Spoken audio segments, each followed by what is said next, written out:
Welcome back to Pokemon Instant Summaries. Today, I'll be doing episode 327.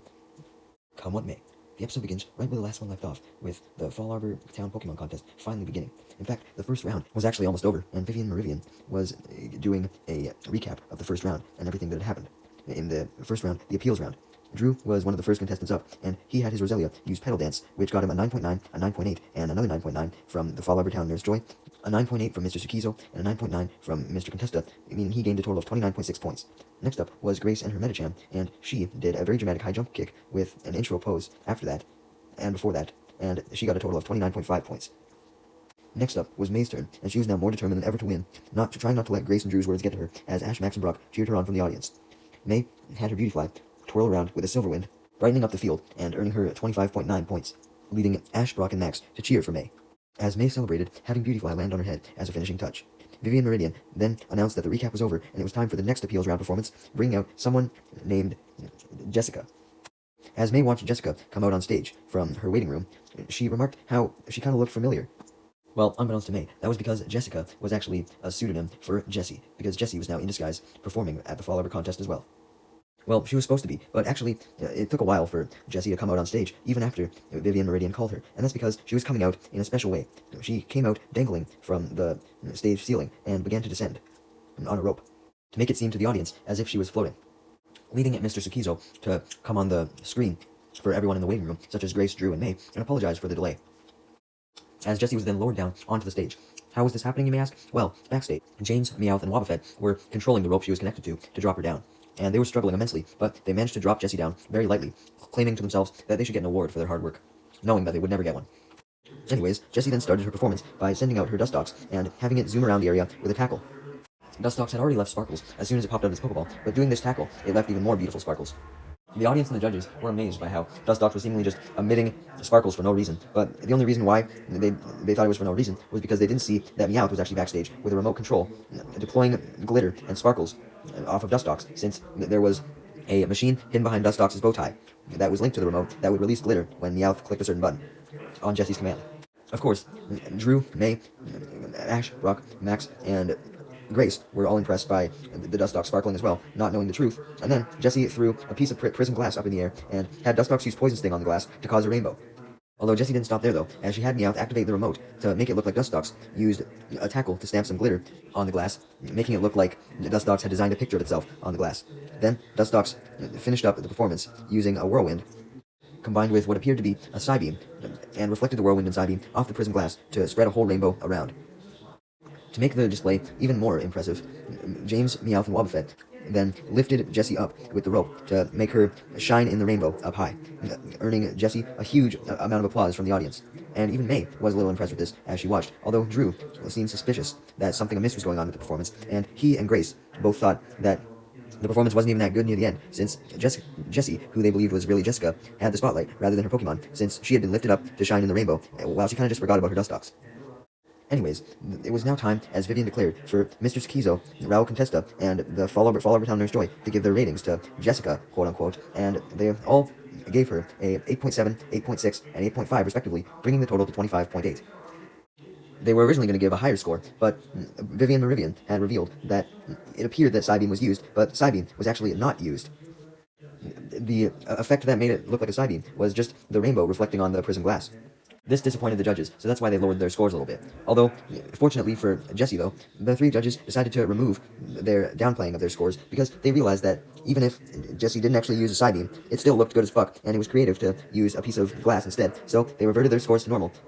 giving Jessie a 9.9 from each of them, bringing her total to 29.7, the highest score of the round.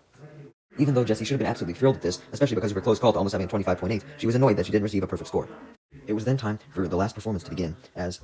Ash, Brock, and Max joined May in the waiting room for this last performance, and they all watched on TV as the person got an 8.6, 8.7, and 8.5 from Raul Contesta, Mr. Tsukizo, and the Fall Arbor Town Nurse Joy respectively, earning them a 25.8, so they had just barely lost to May. And it was then time to reveal the top 4 contenders who would be heading into the second round, and these 4 contenders were Jessie, Drew, May, and Grace, although May had only made it in by a tenth of a point, as we knew from the person who just got a 25.8, making May extremely relieved and extremely glad that she had made it into the next round.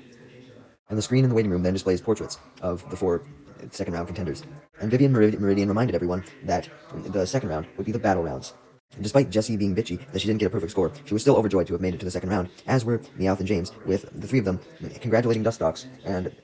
hoping that Giovanni would consider giving them promotions if they did good in the contest. Yeah, I don't know about that, guys. Anyways, without further ado, it was now time for the battle rounds to begin, and the first match was May versus Jessie, Beautyfly versus Dustox. Vivian Meridian then announced that the battle would last for 5 minutes, and the one with the most points by the end of the battle would win. Jessie and May then stared each other down as their portraits came up on the screen, and Jessie had Dustox begin with a tackle, also commanding Meowth to press a button on his remote to form a rainbow with sparkles, and Meowth did this, meaning Dustox spread glitter while doing tackle, much to Ash and the gang's amazement, even though Jessie was May's opponent. May then has Beautyfly dodge the tackle and use a string shot, although Dustox uses a whirlwind to send the string shot back and hit Beautyfly, making May lose some points. Since Dustox sent out a rainbow while using this whirlwind, as operated by Meowth with the remote, this caused May to lose even more points, about 20%. Dustox then went in for a poison sting, which Vivian thought was particularly beautiful since Meowth activated the remote to spread a rainbow with the poison sting, although Beautyfly used Gust to send the poison sting back at Dustox, hitting it and also damaging the machine connected to the remote under its bow tie, causing sparks to fly from it, and also a bit of the remote receiver device got revealed, so it was only a matter of time until Dustox may have been exposed for cheating. However, Dustox was already losing its points, as being hit by that poison sting that was redirected by Gust caused Jessie to lose 20% of her points. May congratulated Beautyfly on its great move, as Max, Brock, Pikachu, and Ash cheered for May as well. Then, Dustox began spinning around, spreading glitter while using another tackle, as operated by Meowth still, because the machine still worked a little bit. But Beautyfly stopped the tackle in its tracks by using a Silver Wind to knock Dustox back and take away 30% of Jessie's points, so 50% in total. The receiver device in Dustox's bow tie also got damaged even more. As May congratulated Beautyfly on the awesome Silver Wind, Jessie was furious at losing 50% of her points and ordered a really cool Psybeam, of course with help from Meowth's remote, but unfortunately, when Meowth heard this and tried activating the remote from backstage, nothing happened. This led Meowth to examine the remote and find out that the receiver that was attached to Dustox had apparently been damaged in the battle, as indicated by something on the remote, so Meowth declared that Jessie would have to battle on her own, which made Jessie worry, so she couldn't actually do anything. Allowing Beautyfly to spin in a circle and then use tackle, knocking Dustox onto Jessie, and knocking it out, which automatically caused Jessie to lose all her points, as declared by the judges in Vivian Meridian, even though there was still a minute and 58 seconds left on the 5-minute clock. So, May celebrated at winning the battle, as was officially declared by the 3 judges in Vivian Meridian, and a winner portrait showed up on the battle screen of May and Beautyfly. As for Jessie and Dustox, Jessie was a very sore loser, not believing that she actually lost, as she decided to get her revenge. Dustox wanted revenge as well, so it and Jessie got up angrily, and Jessie ordered Dustox to fly up and then tackle Beautyfly, although on Dustox's way up, everyone noticed sparks emitting from around the Dustox, although they didn't know that it was because of the device that it was hooked to, and they didn't know that the device was on the fritz. Although everyone soon found out the truth, as while Dustox was flying up into the sky, trying to tackle Beautyfly, Dustox accidentally dropped the machine in its bow tie, revealing to everyone, much to their shock, that Jessie had cheated, as the device was soon picked up by Vivian Meridian and was inspected and found out to be a rainbow-creating device, essentially, or at least connected to one, which it was. Ash and the gang in the audience all booed Jessie, disgusted that she had cheated, as all the judges and Vivian Meridian, especially Raul Contesta, yelled that Jessie was disqualified for cheating, with Raul Contesta even standing up out of his seat to enforce this, even though Jessie had already lost anyways. And Raul Contesta demanded Jessie to leave the hall immediately. However, Jessie refused, as she screamed in anger and throws a yellow Pokeball prop, which was actually a smoke bomb, which released yellow dust. When the dust clears, it was revealed that Team Rocket had used the dust to prepare to reveal themselves, as the audience then saw that Jessica had taken off her outfit and was in her Team Rocket outfit, revealing herself as actually Jessie, and Meowth and James had joined her on stage. If Jessie couldn't win the contest, then she declared that she was just going to steal all of the contest competitors' mons, and James and Meowth agreed with this, as James prepared to send out his Cacnea, and Jessie prepared to send out her Seviper to join Jessie's Dustox to attack the audience and steal their Pokemon. But before Team Rocket could do anything, Ash just jumped up out of his seat and told Pikachu to quickly use Thunderbolt to send Team Rocket blasting off, all the way through the contest hall roof. Vivian Meridian then apologized to the audience for the interruption and wiped her face, which was drenching with sweat due to how anxiety-inducing that whole ordeal was, as Vivian Meridian then confirmed that May would still be moving on to the final round and instructed her to go to the waiting room to wait for this round. It was then time for the second round match, also the last match, which was between Drew and Grace, as they both entered the stage. The audience, including Ash, Brock, and Max, who had returned out to the audience, were clapping and applauding when suddenly Vivian Meridian announced the rules for this battle, which were the same as the last one, being that both competitors had 5 minutes, and the person with the most points at the end of the 5 minutes won. May was watching from her screen in the waiting room as Drew sent out his Roselia and Grace sent out her Medicham, and Drew started off with Magical Leaf, although Grace told Medicham to use Meditate to dodge the attack, doing so by jumping up into the air and then getting into a meditating position from there, and then raising its attack power in the process, since that was the effect of Meditate. Medicham then went for a Ice Punch, but Roselia gracefully dodged this before transitioning into a graceful Petal Dance while it was still in the air from dodging. As for the Ice Punch, even though it missed, it was so powerful that when it connected with the battlefield, it covered a small portion of it in ice, which Vivian Meridian thought was beautiful. Anyways, to deal with the Petal Dance, right before it hit, Medicham used Confusion to send the Petal Dance flying back at Roselia, therefore hitting Roselia and making it lose 20% of Drew's points. Drew then commanded his Roselia to use a Solar Beam, but as it was gathering energy, Grace had time to come up with a plan, having Medicham quickly use Ice Punch repeatedly all over the battlefield, making it all icy and full of glaciers. As Gracie and her Medicham were doing this, Roselia was still gathering energy, but much to everyone in the audiences and Vivian Meridian and the judges' amazement. When Roselia released the Solar Beam, it hit one of the glaciers and reflected right off it towards another glacier, going in a zigzaggy path through all the glaciers, and then it ended up being deflected back at Roselia, making Drew lose 30% more of his points, 50% in total, making all the audience see that Medicham had essentially built a way to trap Roselia, since it was trapped by all the glaciers. Medicham then used a combination of Meditate and High Jump Kick to knock Roselia out, making May amazed, both at the fact that Grace had used a combo move, and also at the fact that Roselia had been severely injured and defeated. Though May was impressed by this, she was worried, as she knew that meant she would have to face Grace in the finals. And if Grace was able to beat Drew, and she couldn't beat Drew, she wondered how she could beat Grace. Anyways, Vivian Meridian officially declared that Grace was moving on to the finals, and gassed Grace up, stating that her Medicham had managed to defeat Drew's Roselia without losing any of its own points, and the judges all stated how impressed they were with this, as their panels showed X's to indicate that Drew had been defeated. As the audience cheered, Grace praised and congratulated her Medicham, while Drew recalled his Roselia and admitted that it did do a good job, despite their loss. Later, the crowd then cheered immensely, as it was time for the final battle of the contest, with May and Grace both walking out to opposite sides of the stage, and sending out their Beautifly and Medicham, respectively, as the 5-minute timer, which was officially brought up by Vivian Meridian again, started. After May and Grace stared at each other for a little bit, Beautifly went for the first attack, being a tackle as it spun while doing this, although Medicham used Meditate to focus and dodge the attack, although just barely. Medicham then goes to use an Ice Punch, although Beautifly counters with Gust, sending Medicham back and causing it to trip and lose control, plummeting back first to the ground, hurting its back. Although, before Medicham hit the ground too hard, it was able to use Confusion to lift itself back up and levitate in midair. So, while the Gust attack did end up taking away 10% of Grace's points, it didn't Grace didn't end up losing any more points, since Medicham had done a graceful save with the Confusion. Vivian was kind of impressed by this, while May was kind of annoyed, although she tried to shrug off her annoyance by telling Beautifly to go for a string shot, although Medicham used Confusion again to send the string shot right back at Beautifly, damaging it and entangling it.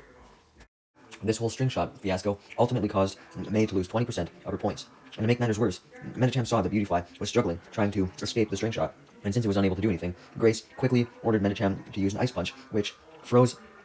Beautifly in a box of ice, dropping May's points down another 30%, so now she had lost half her points in total. The judges all thought that the battle was over, since Beautifly was encased in ice, although Beautifly showed its strength and resilience, as it managed to break out of the ice, using all of its might to destroy the ice.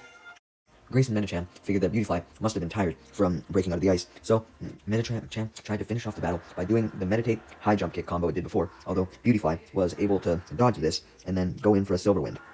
And although this Silver Wind did damage Medicham quite a bit, Brock knew that Medicham would take more damage, since he knew that if High Jump Kick was missed, it would cause the user to get hurt. And sure enough, that's exactly what happened, as when Medicham missed the High Jump Kick, immediately after being hit by the Silver Wind, it crashed to the ground, injuring its knee, costing Grace major points, precisely 50% in total, as Medicham was really injured in the knee from all that. May, seeing that Medicham was down, had the time to come up with a clever strategy, as she commanded Beautifly to do a spinning tackle string shot combo, making Ash amazed that May had actually picked up to use combos after seeing Grace use them. Anyways, this spinning tackle string shot combo causes the string shot to move in a tornado-like fashion, leading Medicham to try to counter with Confusion, trying to push Beautifly back, but all Medicham managed to do was gather all of the strings together, which did stop the string shot attack, although before Medicham could use Confusion to throw the strings back at Beautifly to trap it, Beautifly started to use Silver Wind to spin extremely fast, making a new tornado without any strings, just with the wind. The wind was so strong that Medicham was unable to use Confusion and push against the wind, and Beautifly ended up tackling Medicham, knocking the strings right onto it, entangling it, just as May had originally planned. As Beautifly speeds up, going for a tackle on Medicham, the winds pick up, causing all the strings to wrap around Meditate even more in a circle formation, essentially trapping it in a circle of thread. Medicham tries to escape with confusion again, but this only backfired, as when it tried to push on the walls of the string that was entrapping it,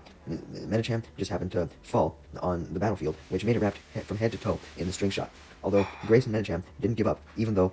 they now had lost 70% of their points. So, when Beautyfly continued going in for that same tackle attack, spinning around, Medicham just barely managed to somehow break out of the string shot that it was entrapped in, and then dodge the tackle attack, being able to break out likely due to meditating and increasing its strength. Beautyfly then goes in for a few Silverwind tornadoes by spinning around, although Medicham just stands between the multiple tornadoes and holds them apart with its hands, therefore avoiding the tornadoes, although May saw an opportunity because Medicham was busy keeping its balance with its hands, which were occupied by holding the tornadoes, so Beautyfly took the opportunity to tackle Medicham, which was combined with the already going Silverwind tornadoes, dealing a lot more damage and leaving it with only 10% of its points left, impressing all three of the judges. And also, there was only 30 seconds left on the clock. Seeing that there was only 30 seconds left, Grace took desperate measures, going with an attack that usually seemed to end battles, a high jump kick, although May told Beautyfly to counter the high jump kick with a tackle. So, Beautyfly and Medicham moved towards each other and collided head-on with a big explosion of yellow light as the time limit came to an end. Since May and Beautyfly had more points by the end of the 5 minutes, May was declared the winner of the Fall Arbor contest, even though it wouldn't have mattered if she had more points or not, since Medicham had fainted while Beautyfly had kept its balance against a wall, so Beautyfly had actually defeated Medicham. At first, May was so shocked that she actually won the contest that she couldn't speak, not believing that she actually had beaten Grace, of all people, but she soon unfroze herself and hugged Beautyfly, thanking it for its great efforts. And such an awesome-looking battle. The audience then cheered as Raul Contesta personally awarded May her first contest ribbon, the Fall Arbor ribbon, which May happily placed into her ribbon case. Grace then walks up to May and congratulates her on her victory, admitting she was impressed with her skills, although May replies, thanking Grace, that May actually owed this victory to Grace, since Grace had taught her a whole bunch of shit about contests. Grace just does her immensely loud laugh that she did before, reminding May that she should give herself some credit. May and Grace then say goodbye to each other as May meets back up with Brock, Max, and Ash, who all congratulate her, and May happily walks out of the contest hall, where she then comes across Drew, standing around the corner of the hall. Drew instantly congratulates May, though clarifies that the congratulations were mostly meant for Beautyfly, as he throws another rose to May, although that was for Beautyfly as well,